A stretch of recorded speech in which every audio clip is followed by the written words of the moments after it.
Padre Celestial, Señor amado, damos gracias, Señor, por esta maravillosa oportunidad que tenemos nuevamente hoy, Señor, de conocerte un poco más, Señor, de conocer tu voluntad, que es buena, agradable y perfecta.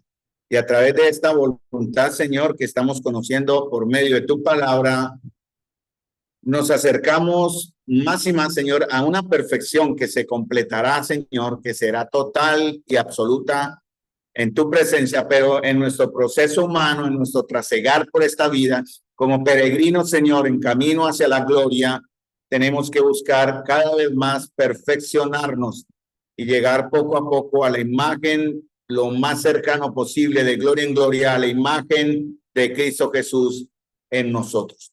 Te damos las gracias, Señor, por la oportunidad que tenemos por medio de tu palabra de conocerte y de crecer en este propósito. Para lo cual, Señor, has dejado a la iglesia, Señor, tu cuerpo, tu esposa, a la cual has amado, Señor, y por la cual te has entregado. Te doy las gracias, Señor, por quienes ahora formamos parte de ella, por tu infinita misericordia.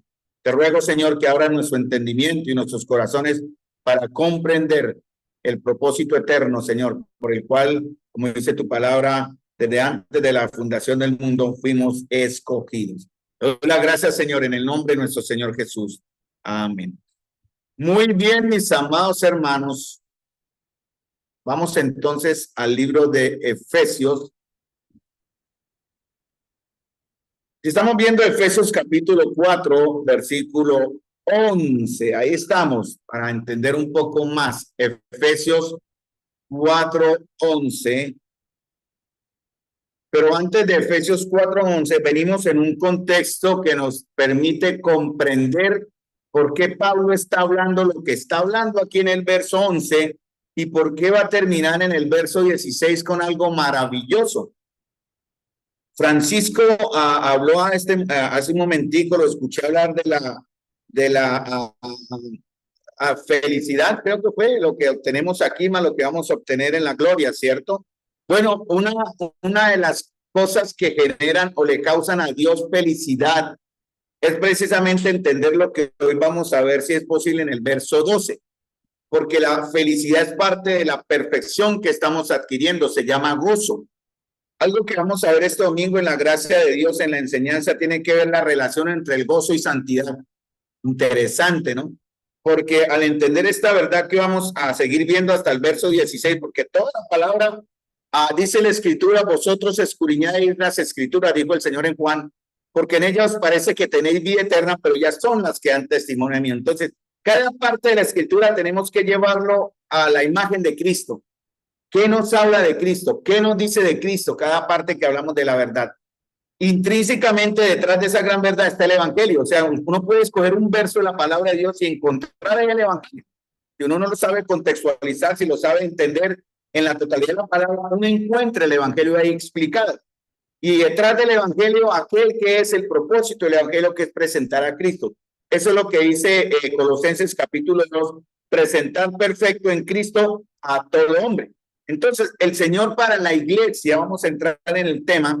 Venimos desde el verso 7, cuando dice el Señor que a todos, o leo textualmente en Efesios 4:7, a cada uno de nosotros, hablando de una responsabilidad individual.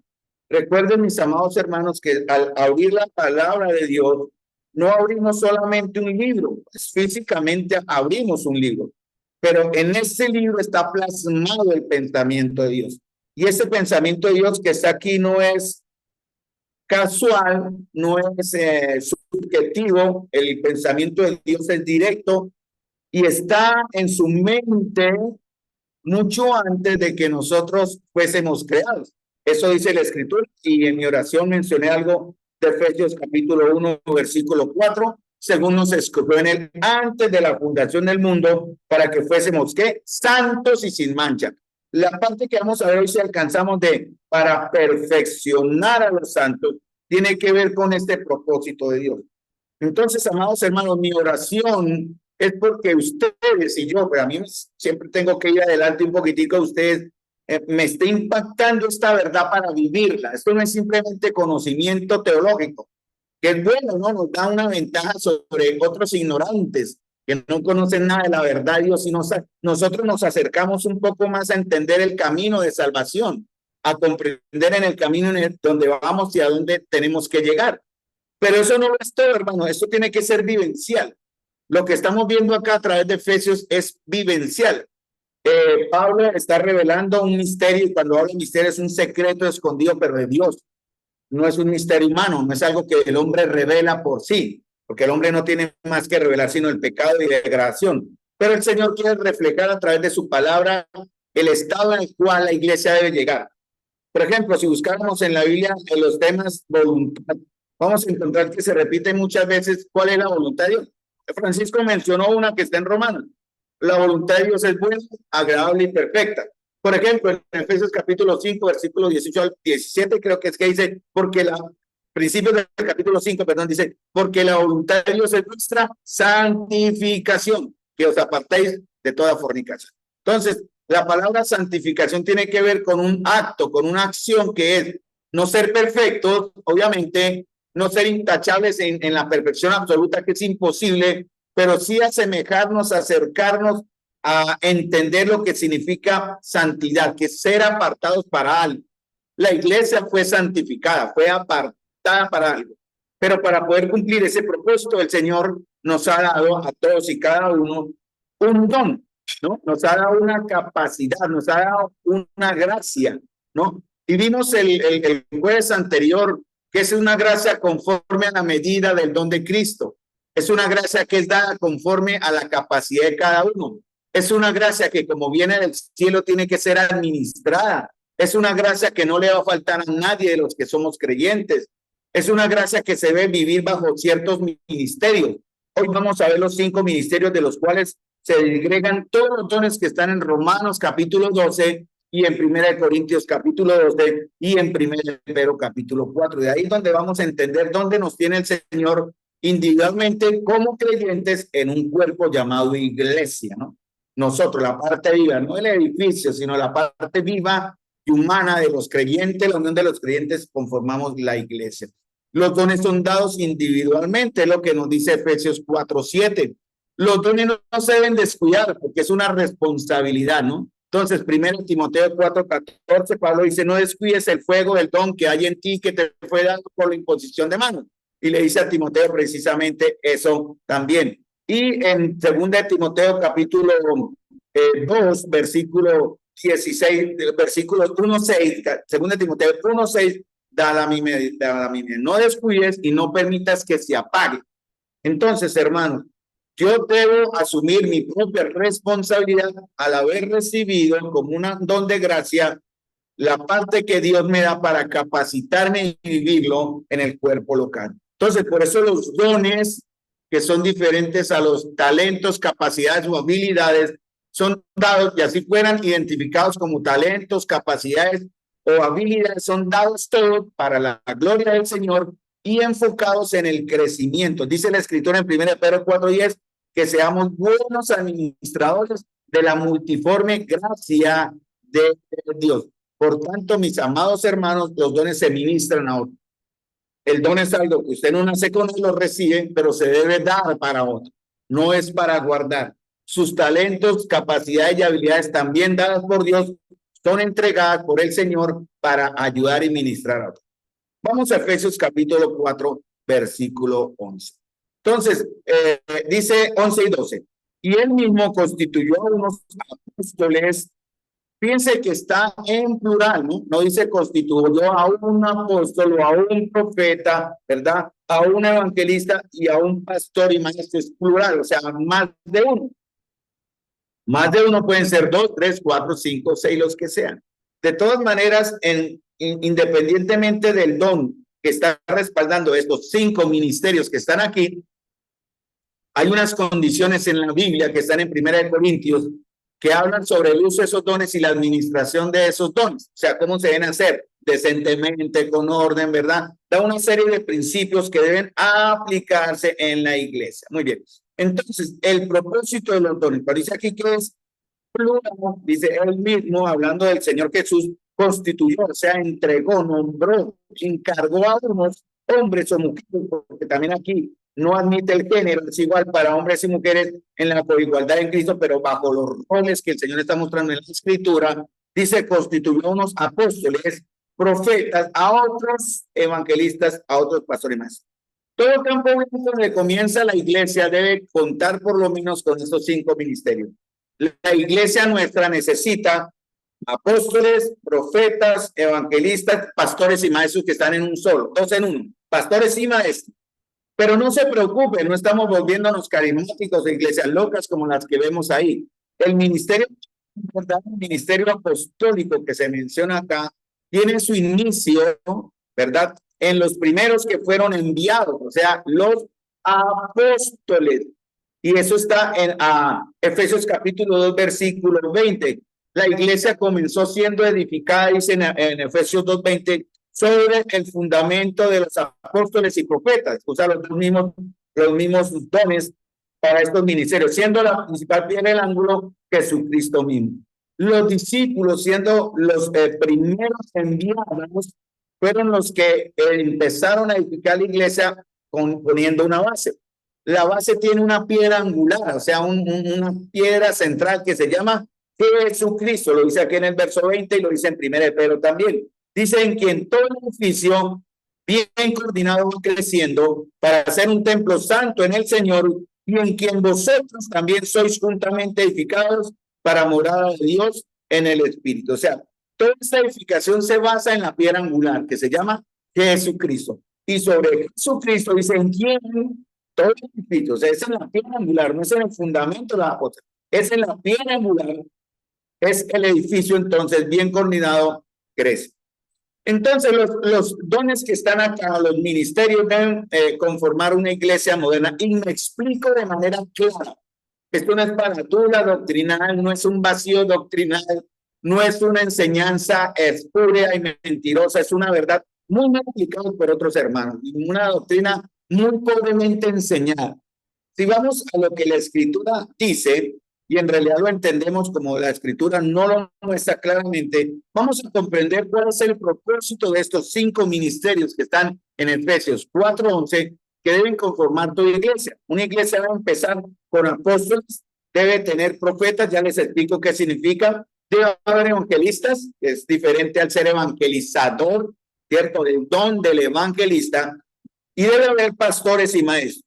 Unos tienen la tarea de trabajar o de servir o ministrar más externamente, digámoslo así, y otros tienen la tarea de funcionar más internamente. Ya me explico, que tiene que ver con los dos últimos. Entonces, ¿cuál es el propósito de estos dones? Miren el verso 12, que ahí vamos, ¿no? Tenemos que ir equilibrando los textos para entender, ya les explico lo que significa. No hay confusión. Esto les va a dar a ustedes, hermanos, la ventaja escritural, que cuando venga una persona con esta clase de enseñanza, usted pueda, por medio de la Biblia, explicarle realmente cuál es el fin cuando venga uno llamado yo soy un apóstol. Aquí no recibimos apóstoles o alguien autodenominado apóstol si no cumple las condiciones que la Biblia dice. Ya explico. Entonces, ¿cuál es el propósito de estos 5 ministerios? Verso 12 dice, a fin de perfeccionar, o sea, el propósito es llegar a eso, ¿no? Perfeccionarlo. La palabra perfeccionar tiene que ver con arreglar o darle las herramientas, ¿no? Reparar. ¿Cuál es el propósito de estos 5 ministerios que están respaldados por hombres y mujeres con estos mismos dones? Es llevar a la iglesia a perfeccionarse. ¿Cuál es el estado más máximo de la perfección? ¿Cómo se llama? La palabra tiene otro nombre, Miguelito, excelencia, pero en la Biblia, ¿cómo se llama? Santificación, hermano. Nuestro propósito es llegar a ser santos, santificados. El Señor dijo en su palabra, y si Él lo pide es porque es real, es posible. Sed santos como yo soy santo. Es posible ser santo en ese aspecto. La misma Biblia nos da una razón de por qué vamos a entender esa palabra de un matiz diferente. Porque perfecto no hay ninguno, no hay hombre en la tierra que haga el bien y nunca peque. Si fuera posible en ese aspecto llegar a la santidad absoluta, para nosotros es imposible. Si no, no estaría 1 Juan 1:9, ¿no? Que si confesamos nuestros pecados, Él es fiel y justo para perdonar nuestros pecados. La palabra santidad o santificación quiere decir apártense, apartado. Y eso obviamente significa dejar el mundo no tener, no digamos, como lo entendieron más los primeros cristianos en los 200, 300 años, incluso hasta la Reforma en la época medieval, que se guardaban en qué, cómo se apartaban ellos del mundo, se metían a los conventos, ¿no? O en las cuevas, los ermitaños. Esa no fue la razón, esa no era el propósito del Señor. Entonces el Señor no dice, escóndanse en un ministerio, en un monasterio, perdón, o en una cueva. La palabra santificar en realidad significa es apartarme de las tentaciones o en centrarme en conocer al Señor. Vamos a través de lo que vamos a ver hasta el verso 16 a entender esto. ¿A quién necesitan perfeccionar estos 5 ministerios? ¿A quién perfeccionan? A los santos. No es para perfeccionar. ¿Cómo se perfecciona el inconverso? No se puede. Primero hay que convertirlo. Para eso se necesita uno de estos dones. ¿Cuál don se necesita? De estos dones de que están en el verso 11, ¿cuál se necesitan para convertir al converso? El evangelista, pero también los otros 2, apóstoles y profetas, que tienen que ver con la expresión de la escritura, ¿no? Los otros 2 tienen que ver con la enseñanza y la aplicación de la escritura, ¿no? Entonces, los apóstoles, profetas y los evangelistas explican la escritura. Por ejemplo, en Hechos 8 creo que hay uno de los apóstoles llamado el evangelista. ¿Se acuerdan quién es? Evangelizó a un hombre de Etíope. Felipe, él es conocido como el evangelista. Él tenía ese don del evangelista. Entonces, vamos a entender. El propósito es perfeccionar a los santos que somos nosotros. Darnos las herramientas, darnos el material, darnos, sanar heridas. Nadie puede ministrar a otros si está enfermo. Sí, como hablamos con los hermanos allí donde estuvimos la semana en Tuga, uno no puede llegar desanimado a animar a un desanimado. Acá los dos en el hueco, ¿no? No, yo tengo que estar diferente, tengo que estar de una manera mucho más preparado y en esta manera sanado por el Señor para poder ayudar a otros. Los ministerios deben ser de personas sanas para ayudar a personas en deficiencia, ¿no? Sostengáis a los de poco ánimo, alentéis a los débiles, ¿no? Hay que reprender el pecado, hay que ayudar y empujar para que la iglesia llegue a un estado cada vez más de perfección. Dice, perfeccionar a los santos, ¿para qué? Hay una razón. Ustedes se le van a dar herramientas, se le van a arreglar, se le va a dar un tratamiento, se le va a dar un equipo, el Señor le va a dar un don, con tal de que usted se perfeccione. ¿Pero es para qué? Para que lo guarde, ¿no? Para que usted sea suyo de nadie más. ¿Cuál es la razón que dice en el verso 12? Los para son importantes, preposiciones, ¿no? ¿Para qué? No, primero, para que lean el texto bien. Vamos al texto, los que están orando por mí, ya tan temprano están orando por mí. Para el texto, ¿de qué se está refiriendo?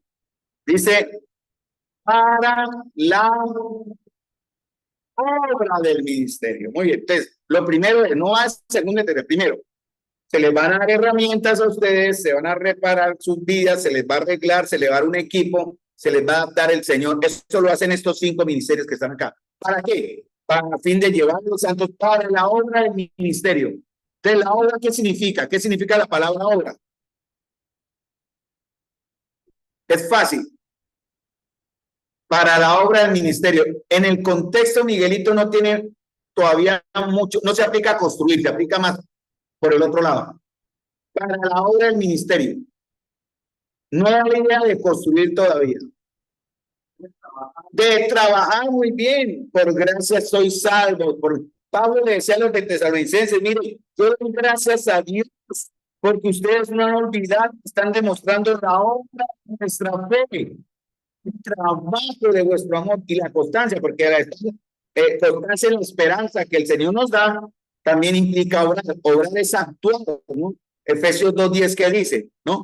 Por gracias, conocen el texto, ¿no? Si alguno de los dijera en memoria 2:10, ¿cuál sería? Por gracias soy salvo por medio de la fe. Y eso no es nosotros, pues es donde digo, no para que nadie se gloríe. ¿Qué más dice en las obras? En el verso 11, en el verso 10. Porque somos hechura suya, creados en Cristo Jesús para buenas obras, las cuales Dios preparó cuando de antemano para que anduviésemos en él.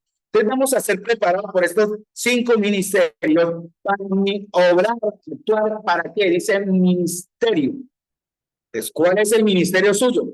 Si usted está, yo siempre menciono lo más que se viene a la mente, por ejemplo, alabanza, o el ministerio de damas, o el ministerio de instrucción bíblica, son ministerios. ¿Quién dio esos ministerios, hermanos? ¿Quién ha guiado para que esos ministerios estén funcionando en la iglesia local? ¿Quién? El Espíritu Santo, muy bien, hermana Luz, pero ¿a través de qué? El Espíritu Santo, los sobreveedores ven la necesidad guiados por el Señor y debemos apoyar estos ministerios. Y esos ministerios se deben realizar bajo unas condiciones bíblicas, ¿no? No son cualquiera, ¿no? Debe haber una preparación, por eso se preparan. Y entonces dice, para la obra del ministerio. Pero en realidad, ¿quién es el que ha permitido esos ministerios acá? El Espíritu Santo capacita, el Espíritu Santo nos enseña, el Espíritu Santo que nos da el don, nos ayuda a perfeccionarlo. Pero en realidad, ¿quién es el Señor de los ministerios en la Biblia? 1 Corintios 12, 4, creo.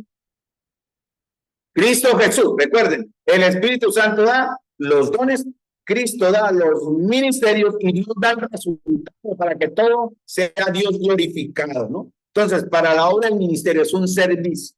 La palabra ministerio, de ahí sale entonces más adelante el término servicio o diaconía. La palabra ministerio, si lo segregamos en su palabra original, en su etimología, significa ministro, minus que en el latín, ministrar a otros. La palabra ministerio que tiene que ver con servicio siempre, hermanos, todo aquel que ejerce un ministerio debe considerar a aquel que ministra como superior. Es increíble, pero ¿cómo puede una maestra? No, ¿cómo puede? No, sí puede. ¿Cómo una maestra de instrucción bíblica debe considerar a su alumnito de pocos años como superior a ella misma? ¿Por qué? Al considerarla como superior a ella misma, ¿qué debe hacer? ¿Qué va a hacer al considerar, por ejemplo, Luz Marina, las que están siendo entrenadas para ser maestras, a un pequeñín de esos como superior? ¿De qué manera? ¿Qué significa? Maestras. Cuidándolos a costa de su propia salud, cuidándolos a costa de su propia comodidad, ¿no? Preparándoles el material en oración. Esto no es un juego, hermanos, de llegar el sábado en la noche a las 10 de la noche a preparar la clase de escuela de instrucción bíblica, ¿no? Y mirar cómo recorta la figurita y hacerle la manualidad. No se hace así.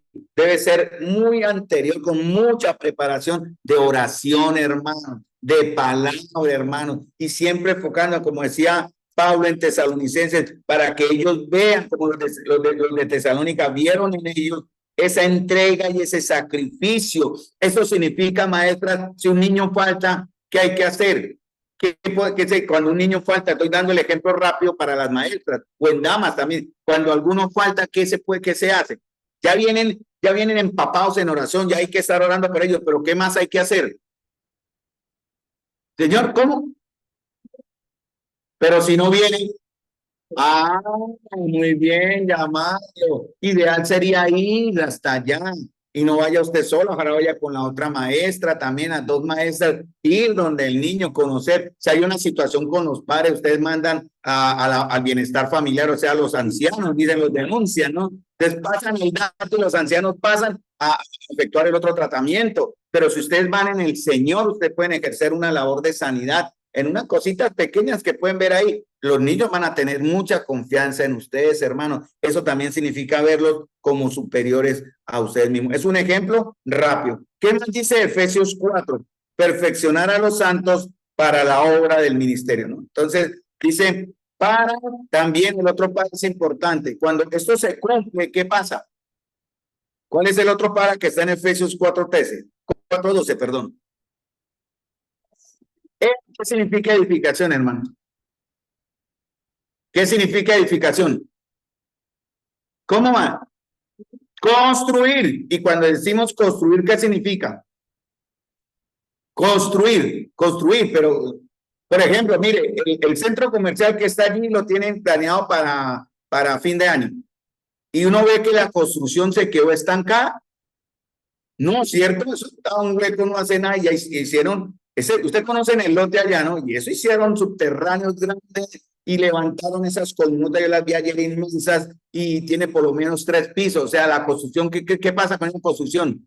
Tiene que crecer, hermano. Entonces, dice, para la edificación del cuerpo, el cuerpo tiene que crecer. ¿De qué manera crecemos? ¿Cuál es la mejor expresión del agrado de Dios en cuanto a que, bueno, no es la mejor, pero es en la voluntad de Dios? Obviamente, sería lo ideal, es que estos ministerios estén trabajando tan efectivamente que la iglesia crece también numéricamente. Es un efecto. Si no está creciendo numéricamente, no se preocupe, ¿no? Alguna edad, es que como hacía allá, así y acá, no, hermano. El Señor le da a cada uno como vamos necesitando. Lo primero es nosotros, para ir creciendo también de manera personal, individual, aquí en nuestra congregación, para impactar a otros. Cuando eso sucede, hermanos, la iglesia desata, perdónenme esa expresión un poco pentecostalizada, suelta, libera, ¿no? Atrae la bendición y la gloria de Dios en ese aspecto. Y la iglesia puede, con todo el poder y la autoridad del Señor, cumplir su labor también, por ejemplo, en el evangelismo, que es muy diferente a la evangelización, ¿no? Todos somos evangelizadores, todos somos, pero muy pocos son evangelistas. La iglesia necesita, por ejemplo, en la predicación, apóstoles, profetas y evangelistas.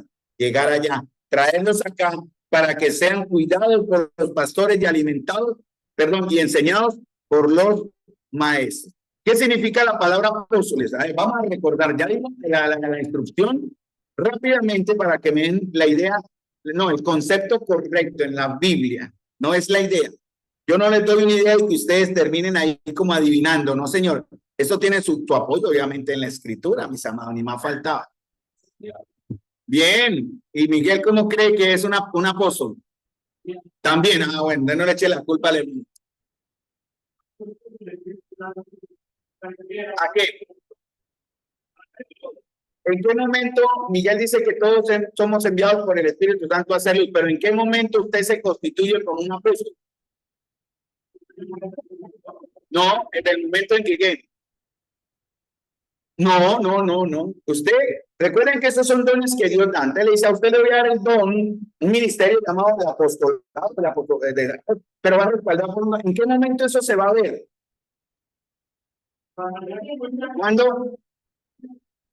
Cuando vaya, ¿no? Cuando vaya. La palabra apóstol significa un enviado o mensajero, ¿cierto? Tiene la palabra apo y estelo. Apo de enviar de. Sí, ya diga, voz alta. Modernamente, por eso es que sean, cuando le llega un mentiroso, yo soy apóstol, ¿usted quién lo mandó? Apóstol de que no, que muéstreme sus credenciales. Pablo se denominaba y defendía su apostolado entre los de Tesalonicenses. Siempre mencionamos a Pablo, ¿no? Pero recuerden que el trabajo en Tesalónica no fue solamente de Pablo. ¿De quién fue más? Habían dos más. Siempre es un equipo, hermano. Eso es solo no. Silas y Timoteo. Pablo no lo menciona ahí, pero lo deducimos. Pablo siempre habla habla de nosotros, siempre habla en ese aspecto de mencionarse en segunda persona. Nosotros, hablando de Timoteo y hablando de Silas. Él no se dijo yo solo Pablo, no, Pablo es igual que los otros dos con los cuales trabajaba. La palabra apóstol significa enviar a alguien en una misión especial, ¿no? Un mensajero designado ¿por quién? ¿Por quién? Sí. Bueno, el Espíritu Santo pone el lugar. Por ejemplo, doy un ejemplo rápido, pero son ejemplos, no es para exaltar a nadie. Cuando los hermanos me llamaron, hermanos, si nos puede por favor colaborar viniendo a Tunga, lo primero que yo fui muy impulsivo. Le dije, no, claro, hermano, siempre la orden, déjeme. Y ahí fue donde acordé, ojo, hermano, primero debo orar, que el Señor me confirme, y segundo, debo solicitar a mis hermanos la aprobación. Cada vez que alguien es enviado, debe ser o es encomendado por el liderazgo con la imposición de manos de la iglesia. En realidad ese es el orden bíblico, ¿no? La iglesia encomienda a estos hermanos enviados. Cuando los hermanos fueron a Málaga, ellos fueron con la idea de un hermano de visitar a otros hermanitos ahí, que fue el hermano Ulises, pero ellos contaban con nuestro. Si ellos no hubieran sido los idóneos, diríamos, vayan. No, ¿verdad? Porque causarían un daño allá y pronto dañar la fe, de pronto enseñar otra doctrina, unos de pronto que obviamente no sucedió.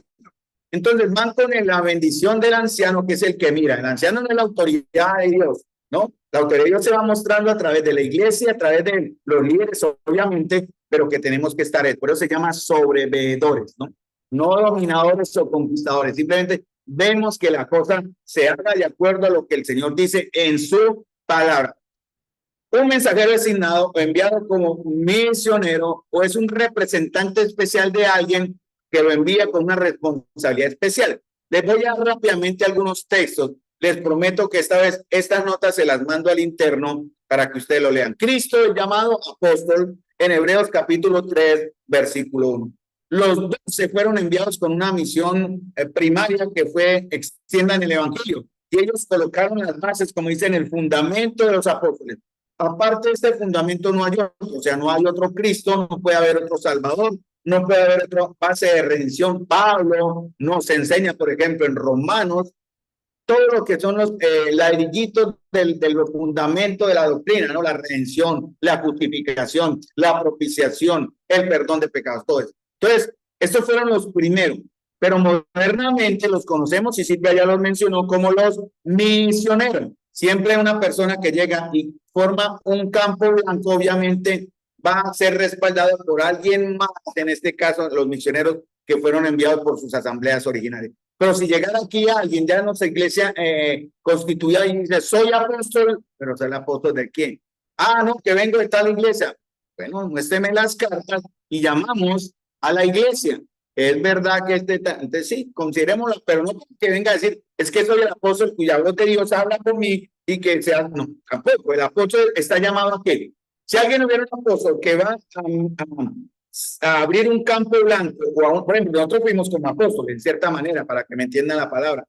Mi esposa y yo fuimos con la bendición de los hermanos, nos permitieron ir allá como representando a Santa María. Nosotros nos llamamos en nombre nuestro, representando al Señor a través de nuestra asamblea para ayudar a otros hermanos. Lo mismo pasó con los hermanos que fueron a Málaga. Pero eso no significa que uno, por ser el hermano que enseña, no, es como, no, hermano, como le decía al hermano, no, somos, ¿qué tenemos que hacer? Porque nuestro propósito primario era servirlos allá.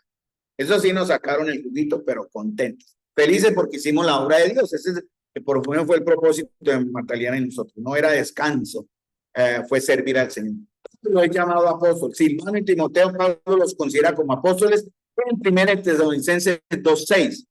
Bernabé y Pablo son llamados apóstoles. Andrónico, Junias, en Romanos 16:7 son considerados parte de los apóstoles. Epafrodito en Filipenses 2:25 es llamado apóstol o enviado, porque la palabra apóstol se traduce en la Biblia como apóstol o como enviado. Por eso cuando usted estudie la Biblia tiene que tener por lo menos un texto griego para entender cuál es la palabrita que está ahí, ¿no? Porque el español permite muchos sinónimos. La palabra enviado, cuando usted mira, por ejemplo, Filipenses 2:25, usted va al griego y es apóstol, la misma palabra que está acá, o sea, es el mismo sentido. Entonces, primeramente, se aplicó a los que vieron a Jesucristo, fueron testigos de su resurrección y fueron enviados a hablar del evangelio en ese momento. Y todos los, prácticamente a excepción de Juan, murieron martirizados por declarar el evangelio. Ellos colocaron en ese sentido especializado, fue exclusivo esos primeros dos, ¿cierto? Entonces los apóstoles originales no tienen, no pueden tener sucesores, como empezó el Señor a Papa, el de la iglesia tradicional, que él es el sucesor del apóstol, pero eso es mentira. Pero los apóstoles modernos son muy importantes en la iglesia, sobre todo en el campo misionero. Por ejemplo, las damas tienen un retiro ahorita en octubre. Vamos a usar el término para que me entiendan el ejemplo, ¿no? Ellas van a ir allá ¿a qué? A ser edificadas, ¿cierto? Pero también ¿a qué? ¿A qué, Silvia? ¿A qué? Sí, como enviadas, usemos el femenino, ¿no? Como apóstoles en femenino. ¿Y ustedes son enviadas a representar a quiénes?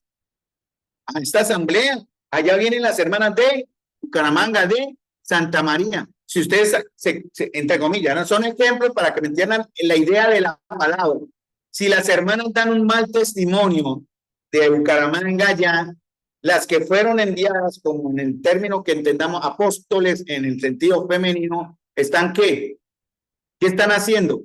Trayendo vergüenza ¿a quién? A la iglesia, pero primeramente, antes que a la iglesia, al Señor, hermano. Cada vez que alguien es enviado, en ese caso, tiene que ir o va con unas responsabilidades especiales. Al principio los apóstoles fueron investidos de milagros y sanidades, ¿cierto? Porque ellos iban a proclamar el evangelio en medio de la idolatría y el paganismo. Entonces, no he escuchado, leí que en algunos momentos en campos misioneros en el África o en la India, estos milagros o señales prodigiosas que solo vienen de Dios se podían ver.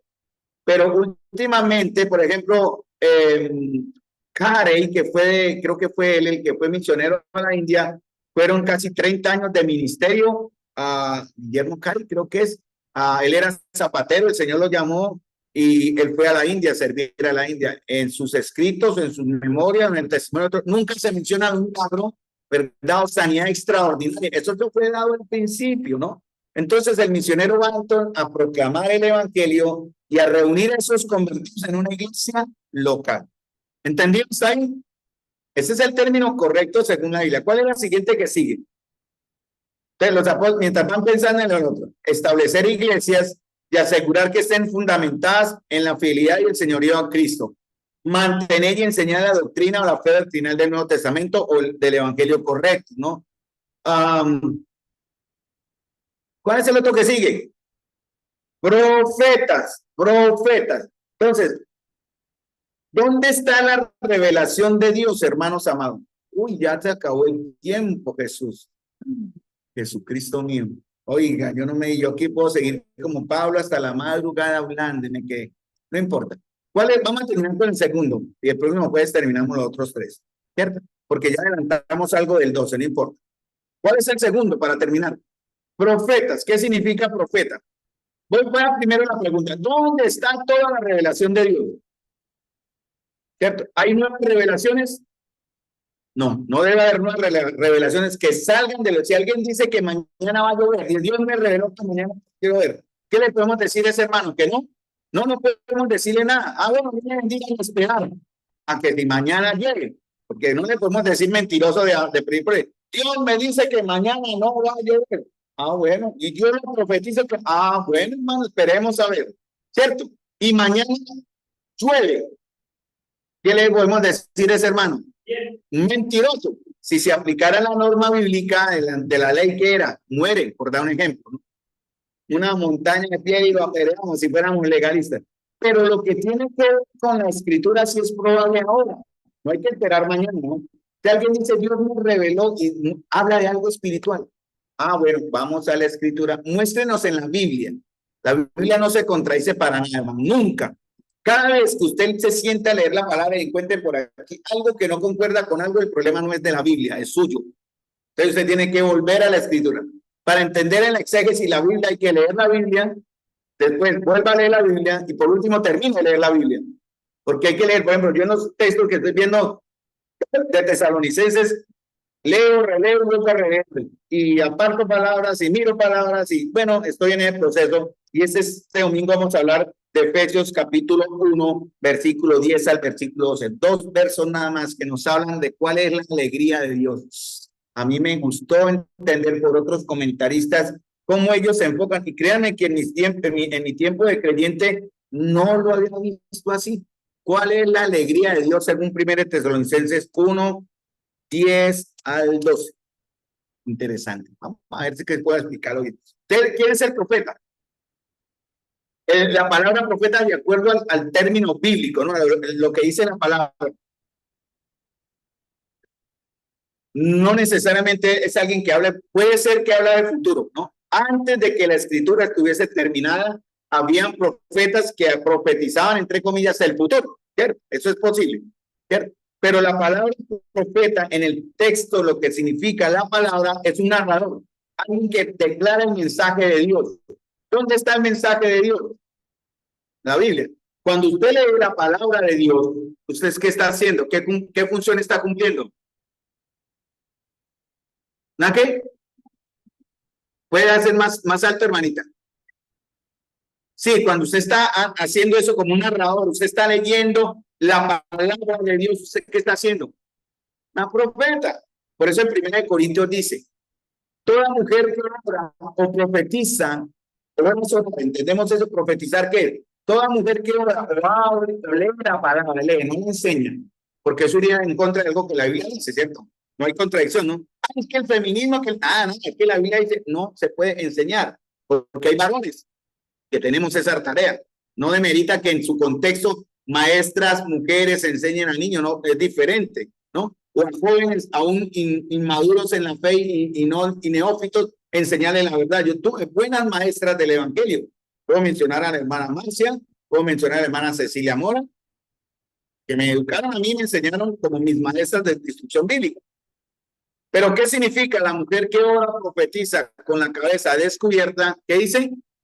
Deben conocer el texto, está en 1 Corintios 1. Insulta, afrenta su cabeza. ¿Cuál es la cabeza de la mujer? El esposo. Y si se insulta la cabeza de la mujer, que es su esposo, ¿a quién está insultando? Al Señor. Entonces, todo es al Señor, ¿no? No es que, no, es ese. Entonces, una mujer puede hablar directamente la palabra, hermana, léame este texto. No se asuste, hermana. No crea que, uy, ¿qué voy a hacer? No, usted es su velito. Ese es el orden, su velito. Hermana, léame 1 Corintios, todo el capítulo. Su velito y lo lee y ya, ahí para, eso es todo, porque el que está explicando se encarga de hacer esa tarea porque nos corresponde. Entonces, uno que habla pública o abiertamente, estos 2 minuticos para terminar. En el Antiguo Testamento habían 2 palabras, era Ro o Navi, que significan lo mismo, profeta, ¿no? En ese entonces, como la escritura aún no había sido dada, tenían el Antiguo Testamento, obviamente, pero no era toda la escritura que necesitaba que se hubiese terminado para decir toda profecía termina ahí. En 1 Corintios dice que las profecías cesarán, no dice que se acaban, cesarán, pararán. No significa, porque las profecías tienen que salir la explicación de la verdadera profecía de la escritura. Por ejemplo, yo digo, Cristo Jesús viene. ¿Estoy siendo un profeta? ¿Estoy hablando hacia el futuro? Claro. Cristo Jesús viene. ¿Y en qué me baso? En que Él dijo, yo vendré. Puedo Apocalipsis, puedo usar Juan capítulo 14, puedo usar 1 Tesalonicenses, puedo usar Romanos, puedo usar tantas escrituras donde dice, hermanos, arrepiéntanse porque el Señor vendría a ejercer juicio. ¿Usted me saca eso? De la profecía de Dios que está en la escritura. Entonces, antiguamente era una persona que casi siempre los profetas o los navis del Antiguo Testamento era como Lidia, tenían una relación muy cercana al Señor. ¿Nosotros tenemos esa relación ahora? ¿Nosotros debemos tener esa relación cercana al Señor, inmediata con el Señor? Uy, hermanos, ¿por qué dudan? No deben dudar. Sí, Señor. Cuénteme, hermano. No. Que una persona que profese la palabra por trabajo y negocio no viene siendo profetizado cuando Una persona, pero usted me dice persona no creyente. Sí. una persona que no es creyente en la palabra No es profeta. Venga, le explico por qué. Los profetas antiguamente, ¿cómo es ahora la relación nuestra con Dios por medio de quién? Del Espíritu Santo. Eso está en Efesios, está. El Espíritu Santo es, yo les dejaré otro que les enseñará, que hablará, ¿no? Que hablará por ustedes, que dirá, que es el Espíritu. ¿Un impío tiene, o una persona no creyente tiene el Espíritu? No, no puede ser en cierta manera el término profeta como le está. Puede aparentar, quiero aclarar eso, darle idea de que lo es, pero no lo es. Porque el verdadero profeta, como nosotros cuando hablamos de la escritura, por eso pregunté, debemos tener una cercanía inmediata con Dios. ¿Cuál es nuestra cercanía inmediata con el Señor ahora? ¿Que somos qué? Somos sus hijos, ¿qué más, no? Otra cosa, el Espíritu Santo antiguamente, en el Antiguo Testamento, venía sobre la persona y se iba de la persona, ¿cierto? Por ejemplo, dicen que Saúl profetizó, y antes de decir eso, dice que el Espíritu de Jehová vino sobre él y Saúl profetizó. ¿Saúl quién era? ¿Pero por qué él profetizó? Porque el Espíritu de Dios vino sobre él, lo llenó y él habló. Pero cuando el Espíritu de Dios se fue, él siguió siendo el mismo Samuel, el mismo Saúl, perdón, ¿cierto? El impío Saúl, igual. Pero nosotros tenemos un Espíritu Santo que viene y se va. No, hermanos, está permanentemente con nosotros. Vamos a dejar ahí, creo que aclaré la pregunta, Miguel. O sea, yo quiero hacer la separación. Una persona identificada como no creyente no puede ser un profeta de Dios. Puede hablar de Dios, pero ¿qué le hace falta?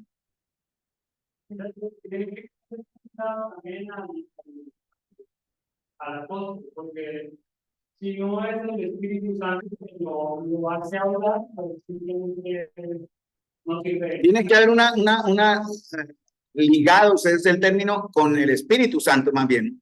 El Espíritu Santo es el que da autoridad a las palabras. Por eso el Señor dijo, vendrán falsos maestros, falsos cristos, que engañarán a muchos, pero no por el Espíritu Santo, que el Espíritu Santo no engaña a nadie. Sin embargo, esos hombres con su palabra, su palabrería, su envolvimiento, su humo, los engañan y les hacen ver cosas que no son los falsos profetas. Pero ahí no está el Espíritu Santo. Porque cuando está el Espíritu Santo, ¿qué hace un profeta? ¿A qué lleva la persona? Al arrepentimiento. Cuando la Escritura, hermanos, toda la Escritura, hermanos, toda la Escritura, eso lo aprendí yo hace ratito y estoy cada vez que estudio la verdad, tengo que buscar el Evangelio ahí y a través del Evangelio buscar a Cristo. Toda la Escritura muestra el Evangelio. En cualquier texto hay que buscarlo. A veces no está ahí, está en el contexto, pero ahí está el Evangelio. Un impío no puede hablar del Evangelio porque no lo conoce. Puede hablar palabras espirituales, por ejemplo, en estos días creo que va a venir, o ya vino, este motivador pseudoespiritual, preví los anuncios en la autopista, Daniel Aviv, que va a llegar, que él no es cristiano, él usa la Biblia y muchos, oh, qué hermoso habla. Claro que está repitiendo las palabras de Dios, pero él no tiene la unción de Dios. Él es un motivador espiritual, ¿no? Entonces, si alguno de ustedes de casualidad llegó a comprarle etiquetes, bote esa plata que es plática perdida, hermano. Vengan al culto mejor, sí. Vengan a la reunión, la plática de perdió. Ojo con eso, porque esos son los falsos que en los últimos tiempos dice, le rascarán al oído diciéndole lo que usted quiere oír. Tengan mucho cuidado con eso. Es mejor que el oído mío me lo rasque el Señor que me lo rasque un mentiroso eso, ¿cierto? Entonces, hermano, vamos a dejar acá. Entonces, recordemos siempre, el ministerio de profeta, que es hablar la palabra, va relacionado también con el apóstol, obviamente, que es enviado, ¿no? En cierta manera. Hay dones que se complementan. Y también va a estar relacionado, por ejemplo, con el otro, que es el evangelista. Uno puede tener esos tres, ¿no? Yo soy enviado a la palabra y a la vez tengo el don. Ya después, cuando lleguemos al tema de los dones, vamos a ver ya específicamente qué significa ser un profeta. O sea, cómo es el don de profeta, es más bien la explicación. Porque eso tiene otro sentido que está ligado a esto de Efesios, que también está en 1 Corintios capítulo 12. Nomenclatura. 1 Corintios capítulo 12 al 14, porque es un texto completo, y Romanos capítulo 12. Ahí habla de dones. ¿Usted necesita ver dones? Romanos 12, 1 Corintios 12. Ahí pierde. Efesios 4 y 1 Pedro 2. O 1 Pedro 5. 4, 10. Entonces, mis amados hermanos, ¿por qué yo me enfoqué en esto? ¿Por qué me centré un poquitico más en esto, hermano? Porque esta es la palabra de Dios. No la puedo pasar por encima. De parte mía no me siento correcto. O sea, no lo haría por conciencia, no lo hago por respeto. O sea, no, sí, señor, y ya. No, para poder llegar al completo, al verso 16, debemos entender estos 5 misterios, que en toda iglesia que te empieza deben existir. Por eso oremos por apóstoles, personas que sean enviadas. Oremos por hermanos que sean profetas, que lean, y no solamente que lean, sino que vivamos la escritura. También oremos por evangelistas, dones, el evangelista. Necesitamos evangelistas en la iglesia, hermano. ¿Quiénes son los evangelistas de acá? Y cuando identificamos al evangelista, vamos en el Señor a organizar trabajos para el evangelista, para que toda la iglesia se involucre en apoyar al evangelista. Y también pastores y maestros. Recuerden que la tarea en la iglesia es una responsabilidad compartida, es una responsabilidad, es un trabajo de todos, ¿no? Cuando dice pastores, el pastor es allá el anciano. No, pastorear. Cuando entendemos pastorear, entendemos, hay que ir a cuál oficio. Cuando se habla de pastorear, ¿a cuál oficio vamos? ¿Cuál es el oficio del de pastorear? No, sí, pero ¿a cuál oficio vamos? Al pastor, de ahí viene la idea. Y cuando dice llevarlas al pasto, ¿qué significa? ¿Darles de comer? No, llevarlas a donde ellas van a comer. ¿Y dónde comen? En la iglesia. ¿Quién les enseña en la iglesia? Los maestros. Entonces el pastoreo es ir a los desanimados, los desalentados, los que están en pecado y traerlos a la comunión para que aquí reciban edificación y restauración, ¿no? El pastor, claro, obviamente también lleva la palabra, obviamente, no es decir, yo los invito, yo los traigo, les doy mi carro, les pongo el transporte, vengan, también es una tarea, el pastoreo es eso, ver a los débiles, ver a las desalentadas, animarlas, exhortarlas, pero atraerlas a donde van a recibir el alimento, de ahí pasto, que es en la comunión, eso es el trabajo del pastor, ¿no? Tengamos en cuenta eso también. Y necesitamos pastores en la iglesia, hermano. Y necesitamos maestros en la iglesia. Todos necesitamos muchas cosas. Entonces, mis amados hermanos, estamos conociendo eso para perfeccionar y para ser edificados, hermano. Tristemente, hoy solo hay 2 hermanos, que Dios les bendiga a los que están hoy conectados en Zoom. 2 hermanos y el hermano del puntico, que soy yo, que es para controlar la transmisión. Mis amados hermanos, vamos a hacer el pastoreo. Llamemos a los que no se conectaron hoy. ¿Qué pasó? Yo creo que no hubo problemas en el link. Algo pasó. Entonces vamos a hablar, vamos a exhortar, vamos a animar. Llamémosle, hermanito, lo extrañamos, no lo vimos conectado. ¿Qué pasó? Déjelo que él se excuse, déjelo, escúchelo solamente y nada más. Y oremos por ellos, hermano, a los que no, hoy no se conectaron. A veces hay buen grupo en Zoom. El jueves pasado habían 12. Hoy tenemos 2 nomás, pero Dios bendiga a los que han dispuesto, sin demeritar. Quiero aclarar eso, sin prejuzgar, porque no sabemos qué circunstancias hubieron, para que otros no se vean conectados. Y Dios siga bendiciendo a los que hoy vinimos acá. Amén. Vamos a terminar, amados hermanos, con una palabra de oración.